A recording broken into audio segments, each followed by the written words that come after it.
주님 안에서 은혜와 평강을 기원합니다. 신앙 성숙의 지름길은 매일 성경 읽고 묵상하며 기도하는 것입니다.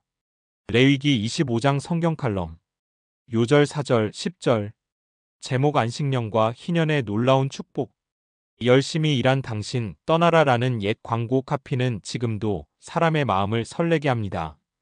그런데 그 유급 휴가가 1년 또는 2년이라면 얼마나 좋겠습니까? 사람의 가치가 이 황금 같은 기회와 시간을 어떻게 사용하는지에 따라 정해진다는 사실은 어떻게 생각하십니까? 그 사람이 어떤 사람인지를 알려면 지갑이 언제 열리며 쉴 때는 무엇을 하는지 보라는 말이 있습니다. 백수 또는 근실하지 못한 사람은 안식과 재충전이 필요하지 않습니다. 반대로 가족을 책임지고 미래를 준비하며 사는 열심인에게는 적당한 휴가마저도 없는 게 현실입니다. 하나님께서 안식일과 안식년과 희년을 제정하고 지키도록 강제하시는 의도가 무엇일까요? 이 제도가 없으면 인간은 탐욕과 정욕에 의하여 육체와 영혼이 피폐해지기 때문입니다.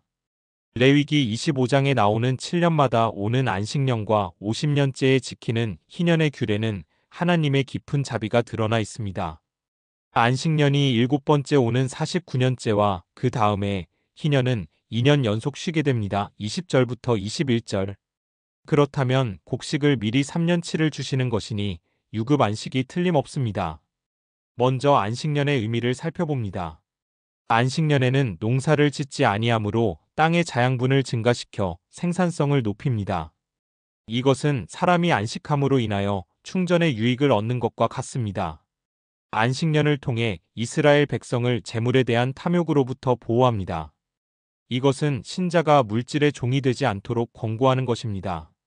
안식년 기간 동안 이스라엘 백성들은 충분한 휴식과 함께 하나님과 깊은 영적 교제를 갖도록 합니다. 신약 성도인 우리들도 일에 파묻혀서 안식을 놓치면 하나님에 대한 감각을 잃는다는 사실을 명심해야 합니다. 안식년에 휴경지에서 저절로 자라난 곡물을 가난한 자들이 취하게 하므로 약자에 대한 배려를 하시는 하나님을 뵙게 됩니다. 5절. 안식년의 미래적 예표는 예수 그리스도의 구속으로 인한 천국에서 누릴 영원 복락입니다. 8절부터 나오는 희년은 히브리어로 요벨이고 영어로는 주빌리라고 칭합니다. 이 단어는 히브리어 수양의 음역과 유사한 데서 유래되었습니다. 요벨이란 뜻은 수양 혹은 수양의 뿔로 만든 나팔을 말합니다. 출애굽기 19장 13절에 하나님이 시내 산에 강림하실 때에 불었던 나팔이 곧 요벨입니다. 이스라엘 풍습에서 사냥의 뿔로 만든 양각 나팔은 50년에 한 번씩 맞이하는 희년에만 사용되었습니다. 아마도 요벨을 희년으로 부르게 된 것은 이런 양각 나팔이 특별한 하나님의 은혜가 선포되는 해에 불리어졌기 때문입니다. 이 악기 이름을 따서 요벨옥은 요벨의 해로 부르게 된 것으로 추정됩니다. 희년은 인간의 사고로는 상상도 못할 청천벽력 같은 규례입니다. 역사의 어떤 법전에도 없고 세상의 어느 종교도 흉내낼 수 없는 제도입니다. 희년의 핵심 정신은 자유의 회복으로 인한 기쁨입니다. 노예로부터 해방되고 잃은 땅과 기업이 회복되고 빚의 탕감이 이루어집니다. 이 자유는 히브리어로 데로트인데 재빠르게 움직인다는 뜻으로 힘차게 날아다니는 제비를 연상하면 됩니다. 10절. 이 모습을 영적으로 적용하면 신자가 모든 죄와 사망의 사슬로부터 해방되어 그리스도의 품 안이라는 창공에서 마음껏 날아다니는 것을 의미합니다. 이 모든 자유와 기쁨은 희년의 출발일인 7월 10일의 대속죄일의 속죄가 선행되어야 합니다. 9절.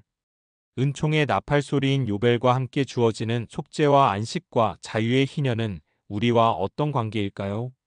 주님께서 직접 말씀하신 구원의 본질을 소환합니다. 요한복음 8장 32절입니다.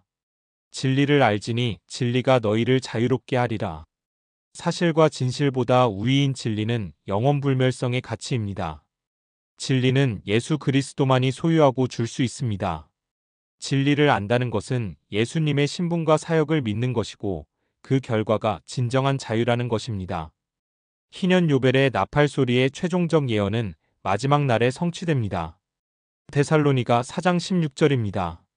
주께서 호령과 천사장의 음성과 하나님의 나팔 소리와 함께 하늘로부터 친히 내려오시리니 그러면 그리스도 안에서 죽은 자들이 먼저 일어나고 희년의 능력은 미래에 완성되지만 우리에게는 현재형 천국이 임하였으므로 그 복을 누릴 수 있습니다.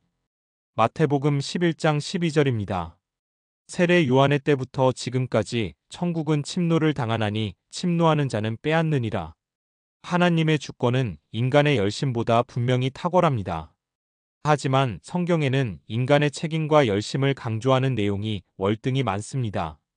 그 이유는 인간의 갈망은 하나님께서 쓰시는 사역의 현장이 되기 때문입니다.